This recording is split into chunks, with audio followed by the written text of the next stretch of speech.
Detection Collaborative, a detection dog training trio with Stacy Barnett. Hi. Robin Greubel. Hey there. And Crystal Wing. What's up?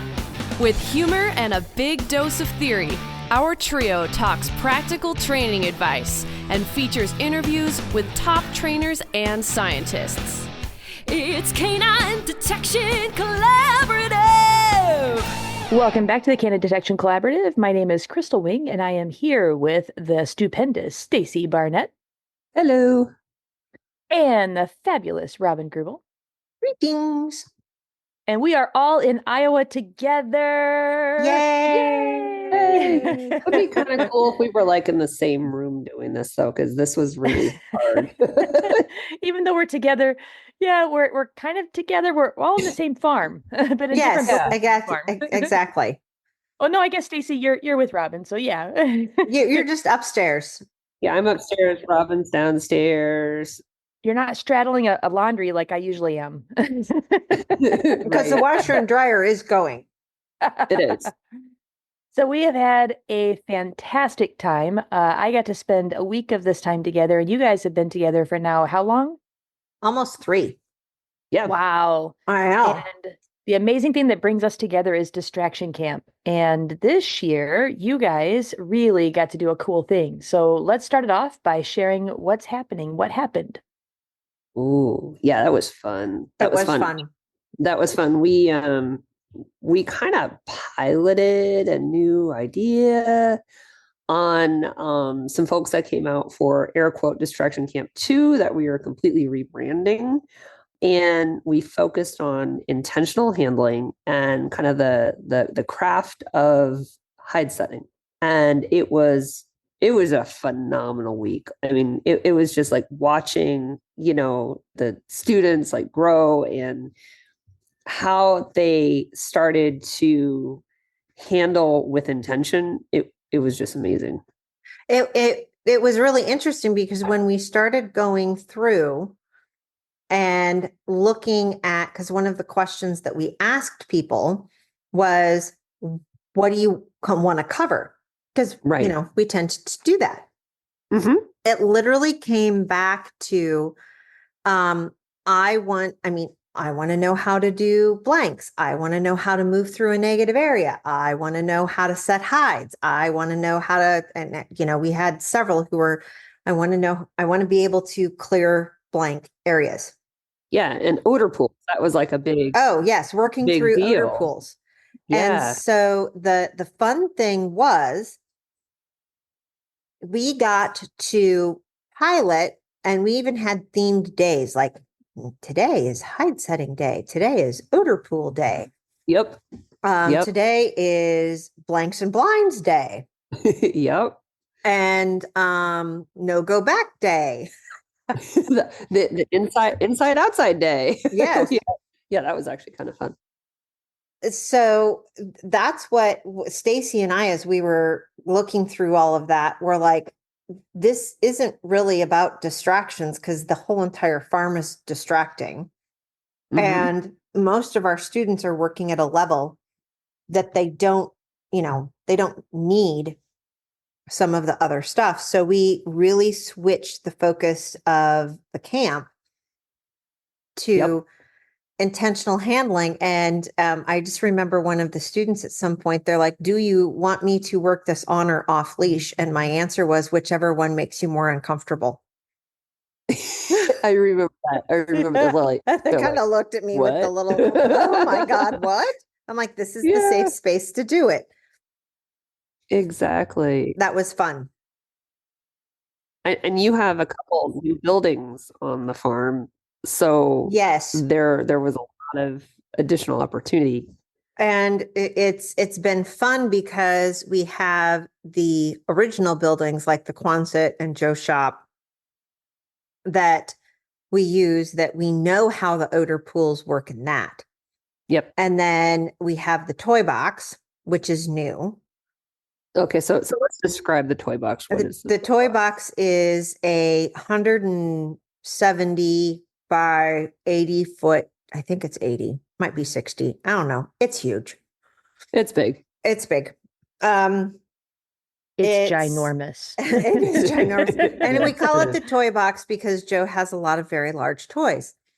And so Yes. that's where his toys are stored. All of his toys have wheels. If you guys Yes, are very curious. large wheels.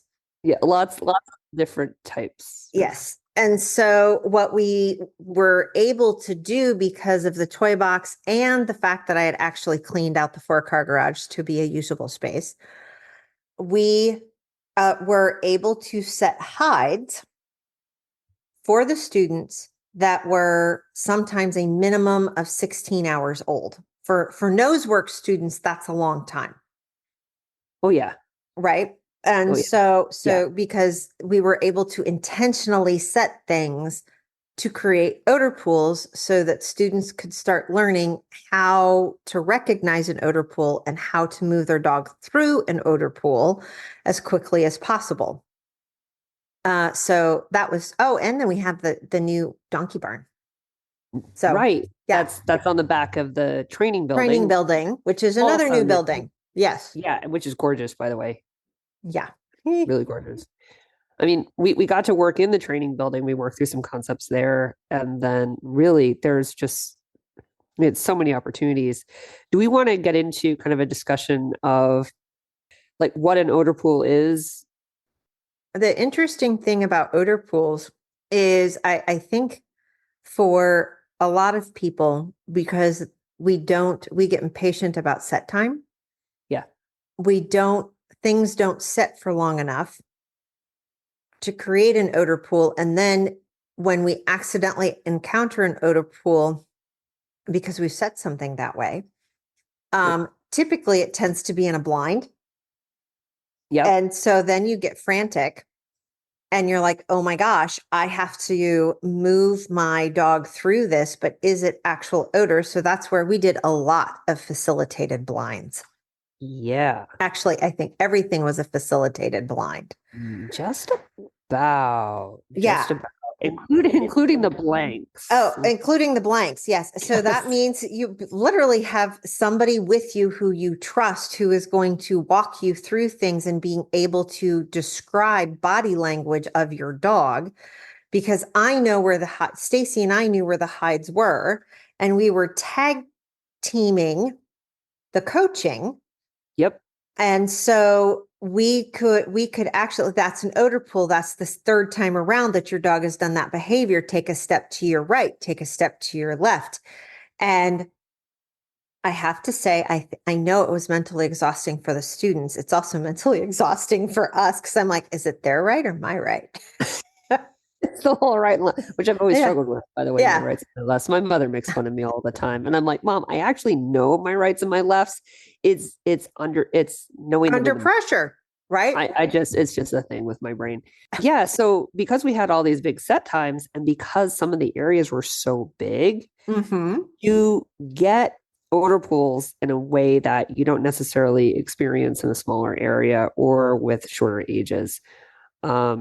And then when we're dealing with, the facilitated blinds, the thing is that what I think the challenge that people have is they see that their dog is an odor and they have a tendency to just kind of like linger, right? And when you linger and you kind of, square up to the dog and you kind of watch your dog, the dog just starts churning in the odor pool. And that can not only keep the dog in the odor pool, but it can actually cause the dog to either false alert or they can, in some cases, lose some confidence and frustration can build and you can have all kinds of other kinds of issues. So a part of what this was teaching students really kind of how to help their dog out of that. So first of all, so they can recognize what that odor pool looked like and then how to actively help their dog out of the odor pool so they can learn how to do that in the moment and do that either in a trial or another type of situation and also in training so that your dog can learn how to more effectively do that on their own.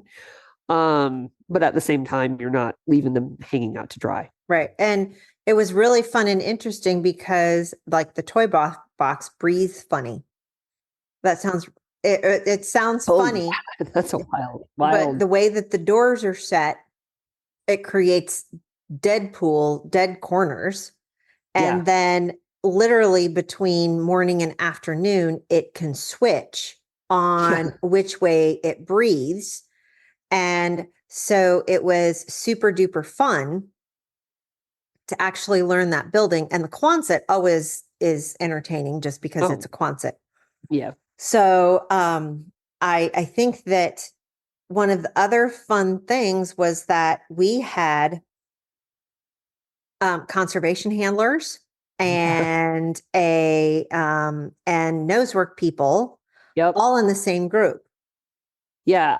I had no idea that birds and bats would behave. Their odor Their would behave. odor the way it did. Yeah, So, that was right. fascinating. And then just for kicks and giggles, we threw in the narcotics and explosives dogs. Right.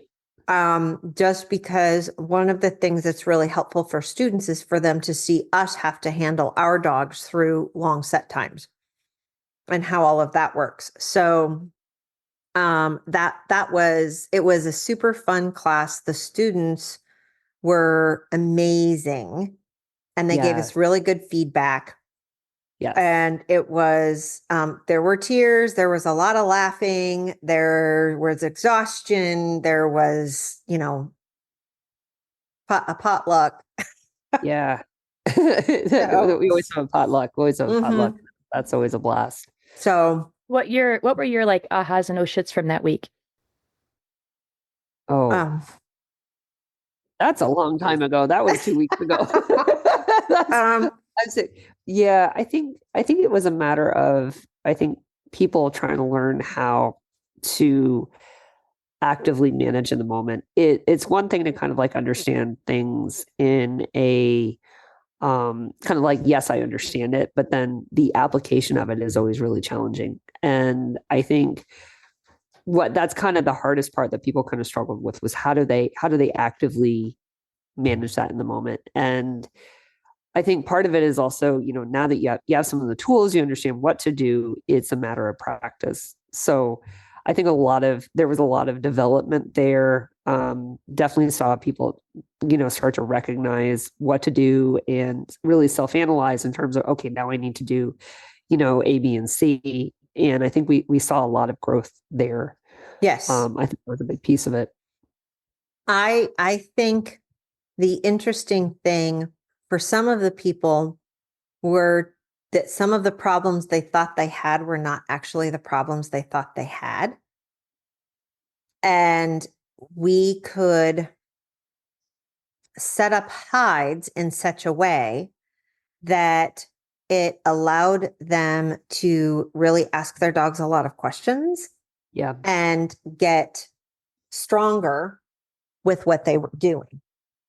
And I think that, and it was interesting for us and great for them, is that sometimes we would set things up, it wouldn't work like we thought it would.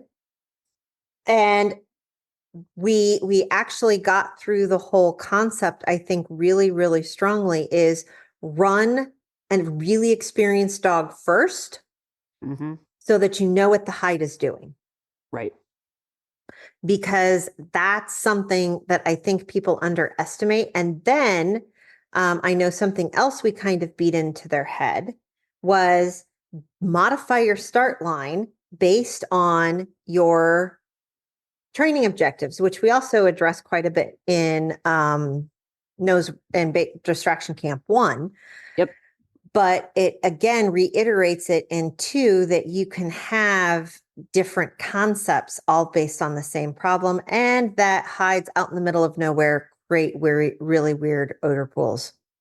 And for some of those hides, oh gosh, I remember I set out like this like really tough hide. It was just underneath the dining room table in the hamper house, right?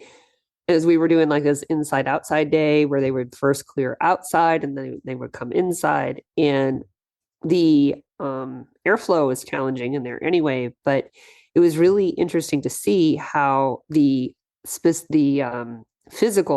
placement of the physical hide made such a difference in the dogs being able to find it. So we ended up modifying the hide and talk through with the students how you can build the skill for the more challenging version of it and how you can kind of build up to that. So we talked a lot about how when you have, a challenge that maybe the dog's kind of struggling with, a piece of this, how can you break that specific hide concept out and build up to it? And we did do that on one of the later days.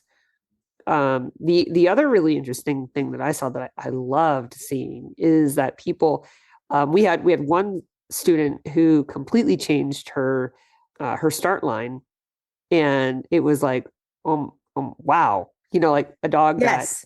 very like I call her the softer, gentler version of Powder, right?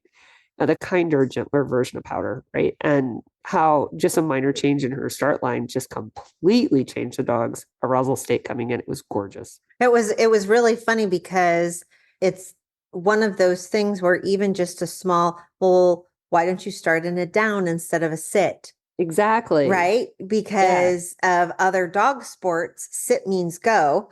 Right. Fast. Very, Yes. very fast. Very fast. And but if we start in a down, and it's kind of the same concept I use with Nico on our large area is, a push between the legs. You're standing, I tell you to go, and he like Mach 5. Right. And if I put him in a down, it's engage your nose, not your feet. Yep. And it turns into, this is the cue for trace and buried. And so those sorts of things, and it is interesting how just something small, and it even happened with one of the other students of, no, don't bend over the top of your dog, just release standing up, and it changes the whole dynamic of how the dog leaves the start line. Yeah. So it was a lot of fun. And it was also fun because students, one of the things that we purposely do, and because, Crystal makes us actually have a training flow, because that whole I'm a teacher thing, it's weird. I know. Sorry about that. I know, right? We did actually write it down. We actually wrote it down, and we're like, oh my God, Crystal, we would be so proud of us that we actually planned it out. And this is how it builds on each day. And yeah. I'm so proud of you. It was handwritten though, and we just took a picture of it. So that's kind of how we shared it. But we did have it. But we do have it. But it was one of those things that by the end of the week, the students were setting their own hides that they ran the next day, and they could articulate their specific training goals on why they hid things where they did. We found out some really interesting information on odor availability, especially on the birds and the bats. Yeah. Right. And how things didn't present. And it was just super fascinating. And it was interesting to me to find out how many of the dogs were perfectly okay with the chickens, especially the outside chickens. They didn't really care, but the donkeys staring them down freaked them out. I mean, we did a line of, on the first day, we did distractions. It's kind of like a little bit of a high level recap part of, warm up kind of from Distraction Camp 1. So we did this big distraction blitz, and we put all the containers right next to the chickens, like within like a foot of the chickens. And the chickens were like, hey, we want to do distract. We want to do boxes too. I know. We had like including the guineas. They were hanging out. They were watching. We had a chicken peanut gallery. Yeah, exactly between those and the guinea hens. And it was amazing seeing the dogs do so well. Right. And the dogs, and we did the whole, okay, no, let's start X number of feet away and then move closer. And all of the dogs could handle it. Yeah. And so it was really, really interesting, which was nice for us to see, because some of the other stuff that we had planned, literally they were searching right next to the donkeys in the donkey barn, and the donkeys are like, hey, what you doing? I need my snacks. They were highly involved. Yes. So it was a lot of fun. We're very excited to do it next year.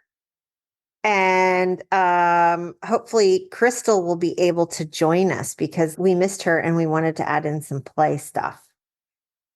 and Well, other if things all work out, I submitted paperwork and I'll have an early retirement. So this time next year, I will have my dream of growing up to be a dog trainer. So that'll be my full-time gig next year. You will be a free agent, and that will be awesome. So, and we will encourage people, if you want to book Crystal for a seminar, you need to reach out. Look at you. You're so good to me. And start booking her now. I'm the worst at this stuff, so we'll see if it works out. Well, if all else fails, well, they're going to have to fend off you spending time up here, because with the new building, I can now do stuff in the off season. Oh, your building's so amazing. Yeah, it's lovely. It really is. It really is. Yeah, it's very nice. So, and we already have dates, I think, for we do. Well, I think we might need to sit on them for a week. Oh, that's a teaser. I like it. Like We're going to sit on dates Okay. for intentional handling and hide setting Okay. for next year, because we also are going to offer Distraction Camp 1 next year. I know we'd thought about taking a year off. Distraction Camp. Oh, that's yes. right. It's not one or two. It's not 1 and 2 anymore. It's just Distraction Camp. Like the Distraction Camp. Yes. Like if we put a "the" in front of it. Right? The Distraction Camp. Yeah. Yes. So we are confirming dates and making sure that all 3 of us are available and good to go for Distraction Camp and intentional handling and hide setting next year. We're pretty sure they're going to be in July, because that tends to work with all of our schedules the best. And the weather. And the weather, even though the weather is weird.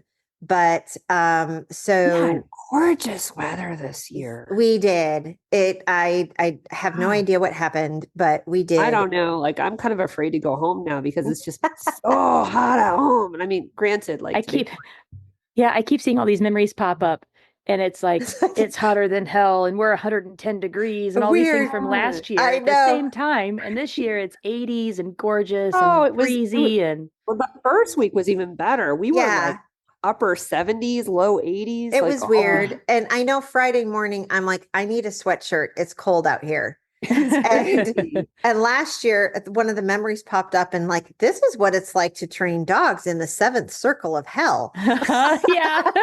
I'm just like, oh my God. When it gets hot though, I mean, we really do manage that. We do. Yeah. Well, we really do. Your setup is incredible. Yeah. It was really lovely because the new training building is air conditioned and heated. So it doesn't matter the weather. It's always 72 degrees, or actually 65 degrees in there. It's kind of chilly. It was kind of chill. I'll have to check because I think it's set at 72 for air conditioning. Yeah. So, but anyway, then the toy box is shaded and vented, and it was actually not too bad in the shade this year. No. So, and people did a phenomenal job, both groups, of bringing appropriate shade for their vehicles and all sorts of things. And we have the pop-ups anyway, like we had the pop-ups, but people didn't really like need them this year. No, but we used them for stations. Yeah. I mean, that was for stationing, which worked quite well. So, and then, so keep tabs on that. We'll make a little announcement on the Facebook page, probably. And I'm sure we'll talk about it 500 times between now and then. Oh yeah. So, and then last week, as in all of the students left this morning. We had a couple stragglers left this morning, but everybody else left yesterday of getting through Distraction Camp 1 or Distraction Camp and the Distraction Camp. And it was an amazing week. Oh my God. We had Crystal, which made it awesome. Thanks, friends.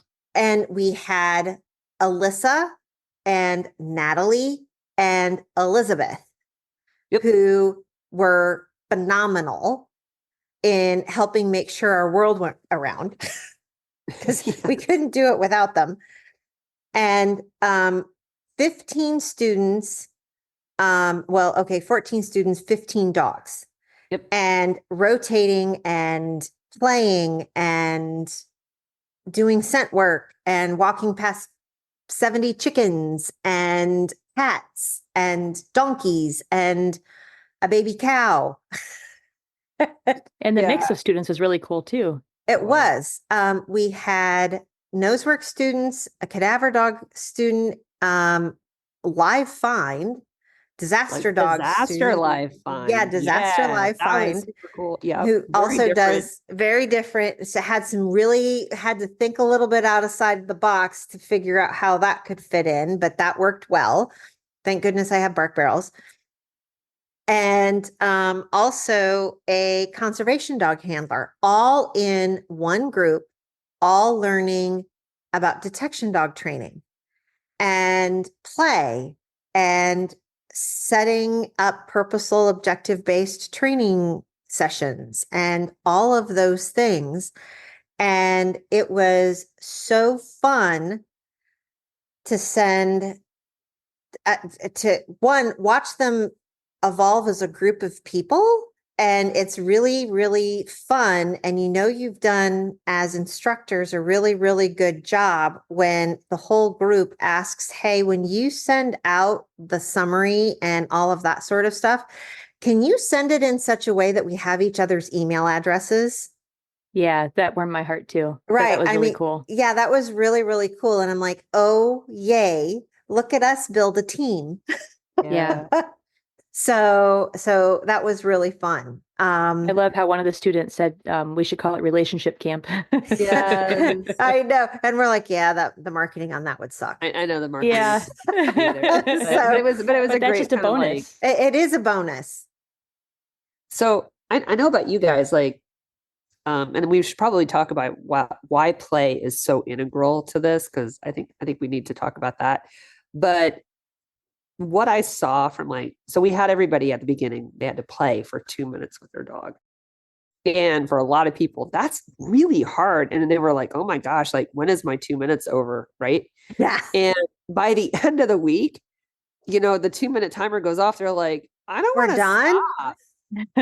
We're just getting started. Yeah. Right. Can I keep going?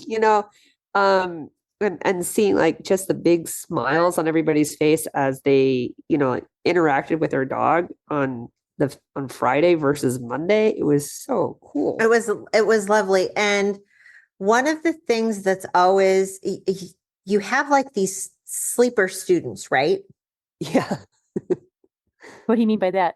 Well, you don't think that they're paying attention, or you don't think you're getting through, right? Yeah. And you're watching them for the first 2 or 3 days, and you guys, 5 days is a long time. Well, because we give homework and we say we're done at 5, but then how many nights did we have dinner together? And then we had students with car troubles ended up staying here, and we had, so it was really, it was a lot of time together. Right. We switched because it did get a little bit warmer. Crystal would train outside at 7 because she's like a beast. And then, well, my sport's outside. So I know your sports. Sense. Well, so is mine. But, but I'm like, no, I'll do obedience and lining drills in the building at 5 o'clock in the afternoon in the air conditioning. Thanks. I did obedience in the building too. So, yeah. But I really want to take advantage of being here on the farm because I haven't been here this summer. And so it was all the people walking around and the cars pulling in. And it was just such an amazing setup. I had to take advantage. No, I totally get it. And I'm not ready to start teaching at 7 a.m. anyway. But you've got to be kidding me. So we adjusted some things that way. And then all of a sudden we have students who are staying until 5 o'clock at night when we're like, oh, hey, we're going to be done early. And then it's 4:30 and we're like, okay, now we're training our dogs from, 4:30 until 6. And they're hanging out till 6 to watch us train dogs. And some of them, because they were in Airbnbs, might have been up to 45 minutes to an hour away. And then they drive home and do homework because we give them homework.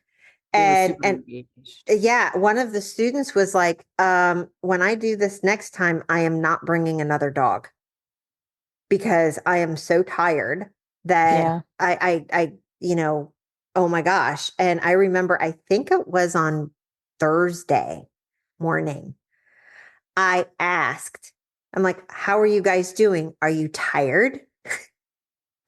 And nobody raised their hand. They And were I all was like, so engaged. I They're was like, like, they're yeah. lying.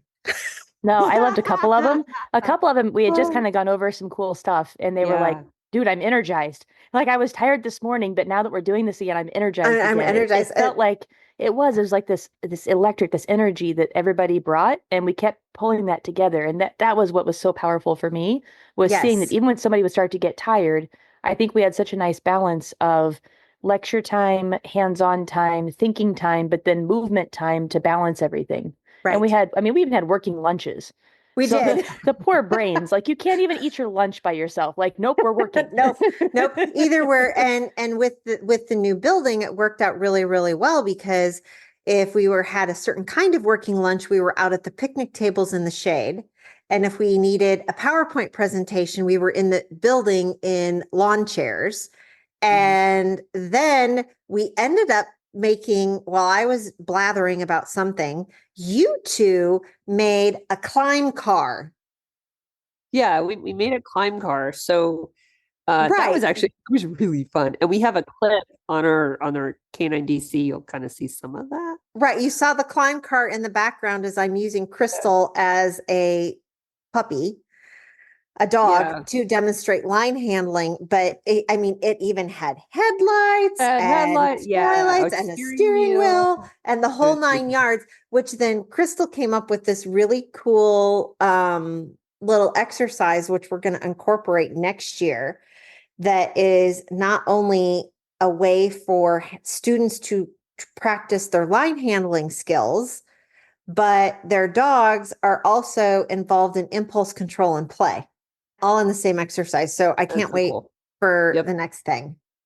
Yep. I just love how we kind of go through and we see in the moment what can work, and we just adapt and just flow with it. And it was such a cool thing because, Stacy, I was like, yeah, grab the boxes. Here we go. I was like, we're building the car. She's like, what? And then she's like, put the headlights on it. We're putting the little lid windshield and the back glass on it. And it was so much fun. And I'll tell you, It that's one was of my fun. favorite things is to be the dog because it's just like that's, You're good at it. You're I've very good at it. elevated, right? You To do be a great. dog, that's my Yeah. ultimate goal.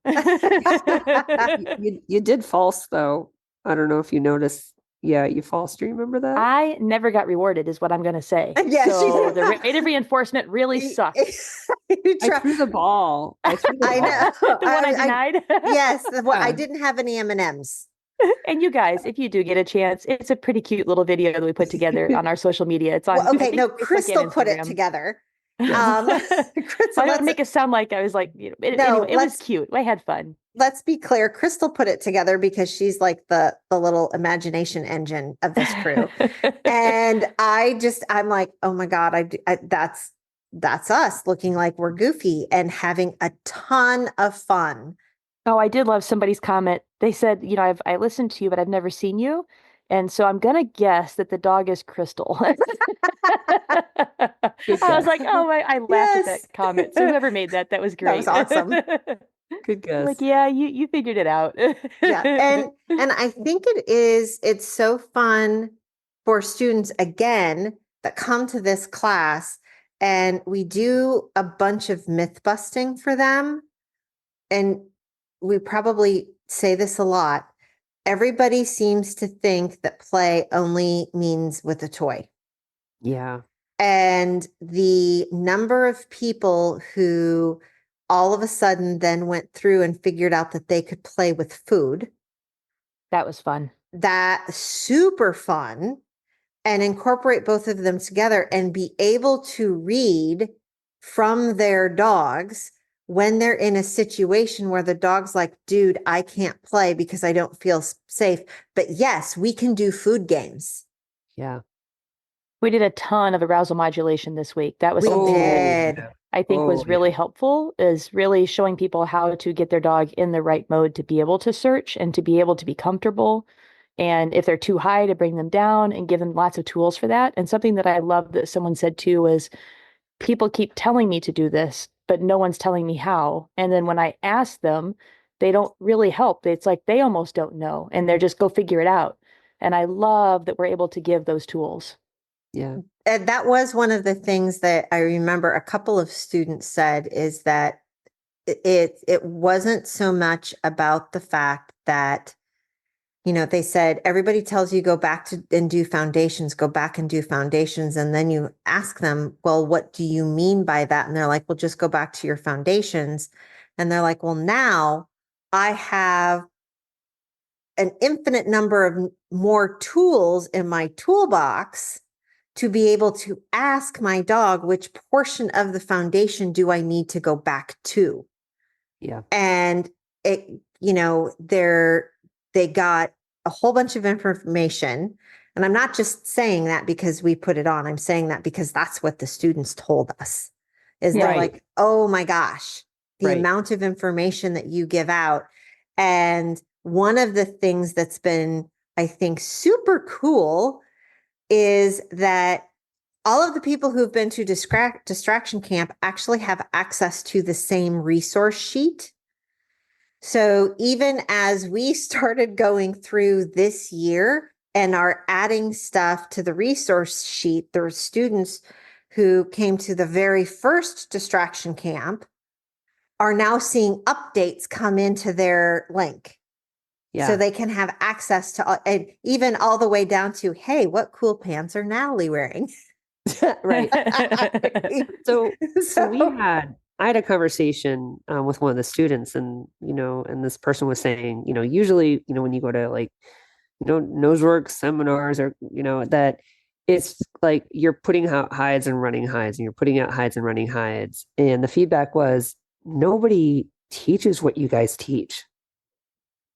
Like, and I'm like, yeah.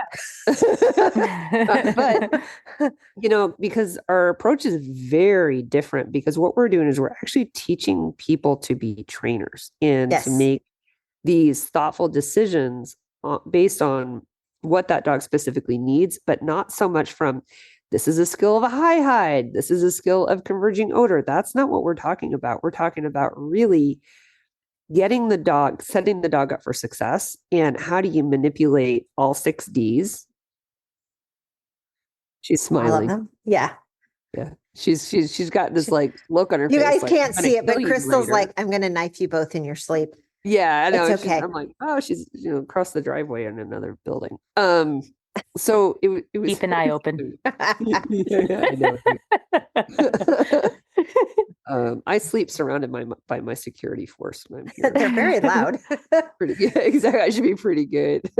But it was interesting to hear a couple of people talk about the immense number of tools that we give them, and talk about things, and to be able to run a seminar that goes all the way from a Gordon setter to a very lovely little cocker spaniel, all the way to a border collie, to working line Labradors and golden retrievers. Yeah. Belgian Tervuren. Belgian Tervuren. Yep. All Portuguese water dog. Yeah. Chesapeake. A Chesapeake Bay Retriever. I mean, and have and really be able to coach some of those students.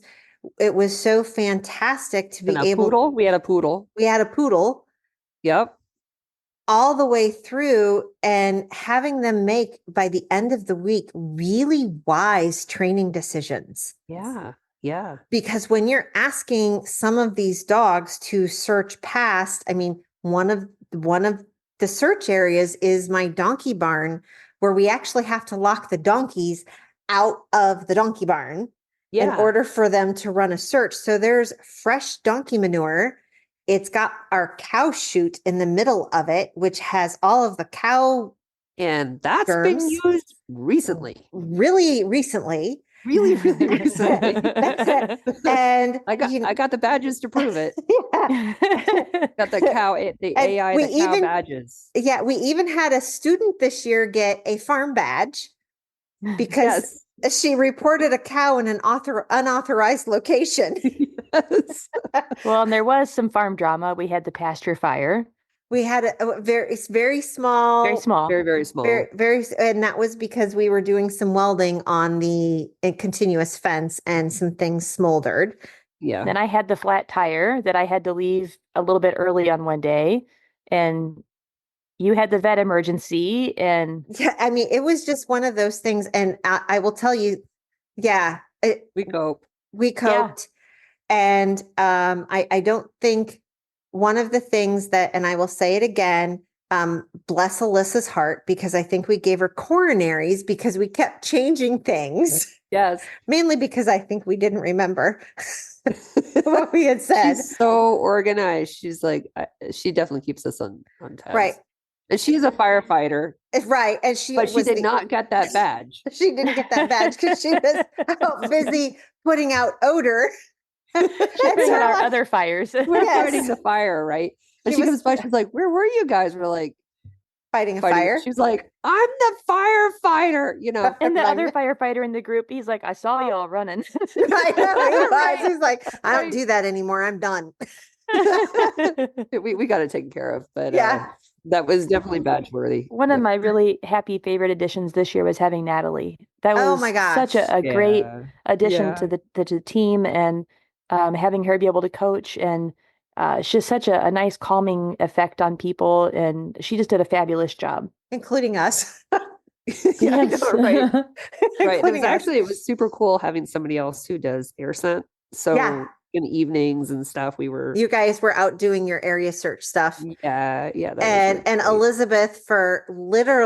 Elizabeth is my current intern, and Yeah. she She's handled amazing. all of the food like a pro. Yep. She literally, by the end of the week, I literally looked at her and said, dude, you need sleep. Yeah. I don't know what you're doing, but Oh you my need gosh, she sleep. works so hard. Well, and works she was so hard. doing chores and Yes. all of those things. And then I almost fed her to a pack of wild coyotes. And then I know, right? it was close. It was super close. It was scary. So close. I just we can't do it without, I mean, the Alyssa, Natalie, and Elizabeth. Those people this year were phenomenal. Yeah. For being able to help us. And I think one of the things that was a very powerful story for me was listening to Alyssa. I don't know if she noticed I was paying attention, but she was telling some of the students, because this was her third distraction camp, because she lives 35 minutes from me, so she comes and hangs out. Yep. And she came to the very first distraction camp, and her current dog wouldn't barely even look at her. Yeah. For the very first distraction camp. Yep. And she has spent, and her and Leica literally just passed their ORT. She is doing, I don't even know what level of hides she was doing this past week. She's doing great. But she started off as a cadaver dog. Right. So this wasn't like she didn't go from 3 distraction camps to ORT. Right. So, I mean, she was trying to, she was trying to do cadaver in there. I just want to clarify that. And a whole lot of stuff in between. And there was a whole lot of work on play and engagement. And it's always amazing to me when the dog is like, nope, this is the job that I want to do. Yeah. And Leica is like super duper brave to chase down nosework odor, but cadaver odor she didn't care about. Yeah. And now I can't wait to see what Alyssa does with her. Yeah. It's so fun to watch. It's just so fun to watch. And so, but it was really interesting to hear her talk to some other students about the fact that the play was so transformational in their relationship. Yep. That she now has basically a completely different dog. Yeah. And and one of the things that I always love doing is talking to people about is the construct of how you want to play and how you're being told that your dog has to play. Yeah. Especially from the working dog side of the world. Yep. Really important in the fact that your dog may not want to play that way. And so you end up with a whole bunch of peer pressure because people are like, oh my gosh, your dog has to play tug. And you know what? No, as long as you have a reinforcement system that allows them to do the work and pays them enough to do the work, who cares? Oh, and how far away did people come from? Oh, we had them line up. It was from it was 27 hours was the 27 hours was Florida. The furthest one. Yeah. Who was Florida our furthest one? No, we had Long Island, we had Massachusetts, we had Florida, a couple Texas, Oklahoma, Texas, Colorado. Oklahoma. Yeah. I mean, it was really nuts. And so I love that. I know. It's always good it's kind of humbling to find out how far away people drove to come play on the farm. And talking about the reinforcements too, I think that was a big aha for a lot of people, was realizing that, every distraction is a possible reinforcement. And for us to be able to show them how to use that as reinforcements and how to, if you can't let your dog chase a deer, how can we create scenarios and ways to get that same kind of feeling and create that with the trainer. So I appreciated that. And I was kind of jotting down all the stuff we did. And so we talked about how to be coachable. We gave them workshop plans and suggestions they could use for every workshop and thing they go to from now on. We did a lot on goal setting. We did the predatory motor pattern and play and reward hierarchy. We did start rituals, arousal modulation, tons of that, and talking about drive, the connection piece, testing versus training, single and multiple hides, leash, the on and off handling, the Ds, not only recognizing which ones, but how to manipulate them and what to manipulate and when. We did ORTs, we did searches, scent theory, so much. The search, locate, report. We gave them doodle notes. So taught them kind of learning theory stuff, even for the humans. And I think because we started with the idea of see, think, wonder, I really think that's what they did. I think they saw a lot of things that made them think a lot, and it left them wondering how they've been doing it without all of this information before. And I love how so many of them on the last day said, we cannot wait to come back to do this again. That is the best, highest compliment ever. It is, absolutely. And some of the students were like, well, if we're not ready, or depending on where they're at, we'll just come back and do it again. And one of the students has been through Distraction Camp 1 with Distraction Camp 2 last year, and then came back with a different dog to Distraction Camp 1 this year. And it was so interesting because they were like, I got different stuff out of it this year because I brought a different dog. Yeah. And this dog needed something different than the other dog. Yeah. And even watching other teams, you get so much different, because that is something that really happens. This isn't something that you go to and someone runs a problem and you're off doing your own thing. We're watching each other, we're supporting each other, and we're learning from each other. And you don't want to miss out, because you're almost wanting to get your dog back as fast as possible, because you know that you need to get back to hear what's happening. And we do the best we can to recap, but that is something, and I do think it's too difficult. We've done it twice now. We've had somebody that's had 2 dogs. That's and hard. I think it was too hard. That's something I think maybe we'll limit in the future and not do 2 dogs, because the person's just running ragged. I mean, they really and they're are exhausted. having to. Yeah. And already we're making the person exhausted, because I appreciate that on the first day. We go into the second day saying, your brains are going to be really tired. and we tell them our goal is to have tired dogs, but happy dogs, and brain fried humans. Yep. Yeah. Because that's how it's going to work. So, oh my gosh, ladies, It's been great. It's been great. We could probably spend another 20 minutes to a half an hour talking about distraction camp and the intentional handling class. But we want to thank all of the students. And again, thanks to Natalie, Alyssa, and Elizabeth for helping out with distraction camp.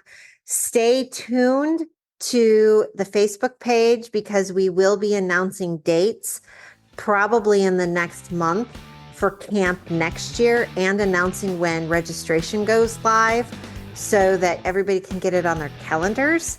As always, go train. Canine Detection Collaborative.